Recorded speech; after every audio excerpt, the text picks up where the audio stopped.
Icing sugar cake তৈরি করতে বা ক্রিম তৈরি করতে বেকিং টাইপের যে কোনো আইটেম তৈরি করতে কিন্তু খুব প্রয়োজনীয় একটা উপকরণ।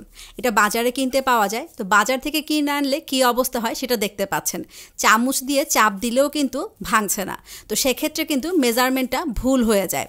তো চলুন দেখে নেই বাসায় কত সহজেই আপনি এই আইসিং সুগারটা তৈরি করতে পারেন।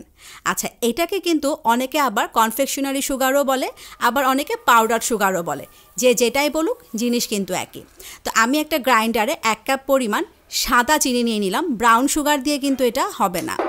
নিয়ে এবার আমি এটাকে খুব ভালো করে গ্রাইন্ড করে নিচ্ছি। আচ্ছা, আপনাদের যদি গ্রাইন্ডার না থাকে বা ব্লেন্ডার না থাকে, সেক্ষেত্রে কিন্তু আপনারা পাটায় করে নিতে পারেন। আচ্ছা, প্রথমবার গ্রাইন্ড করার পরে কিন্তু ধারগুলো খেয়াল করে দেখবেন একটু গোটা গোটা রয়ে গেছে, আবার নিচেও কিন্তু ভালো করে গ্রাইন্ড হবে না। তো সেই জন্য একটা কিছু দিয়ে, চাকু হোক বা যেটাই হোক, দিয়ে একটু উল্টে পাল্টে দেবেন। নিচ থেকে উপরে, উপর থেকে নিচে দিয়ে দেবেন। দিয়ে এভাবে কিন্তু বেশ কয়েকবার করতে হবে। একবার দুবারে কিন্তু এটা কোনোভাবেই হবে না। আমি এটাকে মোট 4 বার গ্রাইন্ড করেছি। আমি একটু আপনাদেরকে তুলে দেখাচ্ছি যে এটা কী পরিমাণ ডাস্ট হয়ে গেছে। দেখতে পাচ্ছেন এটা কিন্তু একদমই মিহি হয়ে গেছে, কোনো গুঁড়া বা কোনো দানা কিন্তু এখানে নেই। তো হয়ে গেল, দেখলেন তো কত সহজেই বানানো যায়।